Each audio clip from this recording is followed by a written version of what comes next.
And of course, we are tracking that winter weather across the region. Much of the area is under a winter storm warning, and some of us are also under an ice storm warning. We have the whole team on deck tonight. Right now, we have Storm Track 3 meteorologist Katie Melvin out in Mount Vernon tonight. Katie, what's it looking like? Okay. I'm meteorologist Katie Melvin. We're out here right now in Mount Vernon. We're right off of Interstate I-57, off of the exit 95. And you know, right now conditions aren't too bad out here. Obviously, it is very, very cold. Temperatures have dramatically dropped.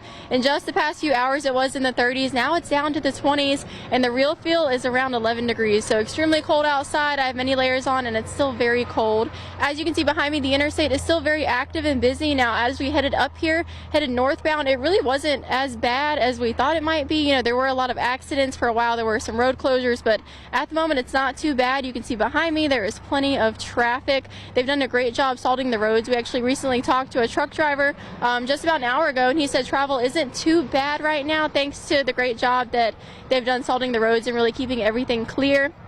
Now, we are in a little bit of a lull. We do expect conditions to worsen, especially overnight. I know JC had mentioned that, but for right now, traveling's not too bad. But like I said, we do expect that to change. There is some ice and sleet on the road, but you know, as long as you travel slowly and carefully, you know, it's not going to be too bad. Now, I'm reporting live for Storm Track 3. I'm meteorologist Katie Melvin. Well, thank you so much, Katie. Hopefully you can get inside and get warm. It is a little bit of a mess out there. Like Katie already mentioned, this is a quick look at our camera in Carbondale tonight. You can see maybe some of that white showing up in some of the parking lots where some of that sleet has congregated just a little bit. We saw some freezing rain and some sleet that was across the region, especially across those northern counties. As we kicked off the day, lots of reports coming in. And as we shift overnight tonight, anyone that's seen any of that wet weather and the cold temperatures that continue to settle in, it's going to be very slick. So as we start to get later and later into the night and into tomorrow, you don't want to get out unless you absolutely have to. This is a quick look at the radar right now.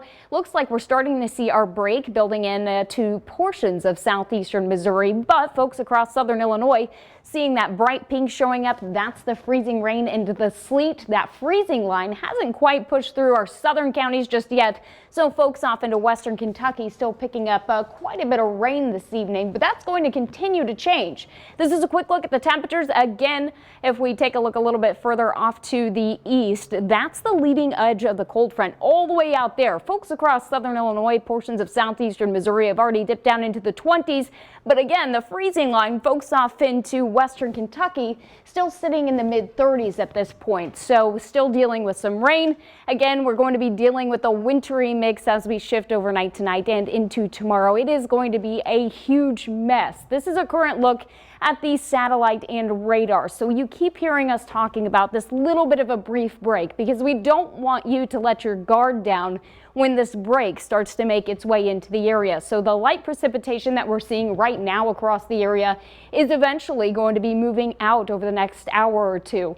But look what's behind it. This is the break that we keep talking about. So that's back off into Arkansas, into Missouri, extending off into Oklahoma as well. That snow that's just behind that is going to be the main event. So that's the second wave. That second wave is going to be pushing in very late tonight and into the early morning hours on Thursday.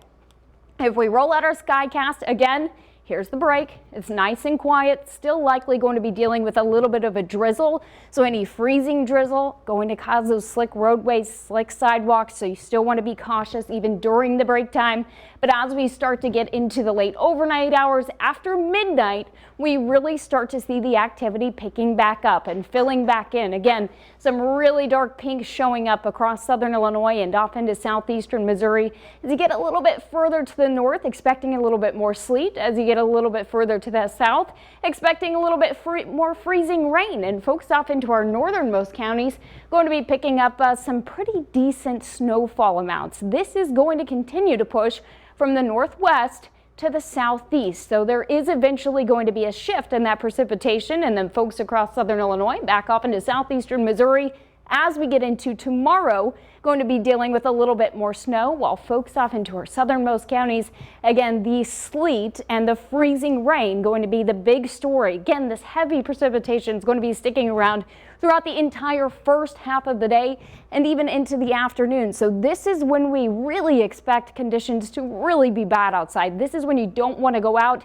You do not want to go unless you absolutely have to. We'll start to quiet down a little bit as we get into the evening hours. A small chance that we still see some flurries as we get into the second half of the day, the evening into Friday. But for the most part, the big event will be moving out of the area. So here's what we're talking about. It's really dependent on where you're located. For the most part, the forecast is pretty much on track to what we told you yesterday. We have upped the amounts just a little bit for some areas. So we've pulled this blue color down just a little bit further, maybe now extending off into Williamson County, 4 to 8 inches of sleet and snow. And then a little bit further to the south, 2 to 4 inches of that sleet and snow, but a higher chance that you see that ice glaze underneath. And then as we get further off to the south, so we're really talking the far southern portions of western Kentucky, back off into the Boot Heel and our northwestern Tennessee counties, that's where we see the best chance for the big ice. So that means the 1/4 of an inch to 3/4 of an inch, which could lead to down limbs and power outages. So definitely something to be concerned about. But again, for folks off into southern Illinois, when we're dealing with the snow and the sleet, that becomes a lot less likely. We see that best chance again a little bit further to the south. So again, everybody wants to make sure they're prepared for that. Storm Track 3 app, always great to have on your smartphone and to have on standby. Looking ahead to the rest of the week, hey, after we get through this mess, things finally start to quiet down. However, if you do lose power, notice how cold these temperatures are. This is why we want you to be prepared, because by Friday, 27 degrees for that high, and depending on how long you would be without power, Friday night and into Saturday morning, we're talking about only single digits, so that would be really rough go there. Yeah, no kidding. All right. Thank you, JC.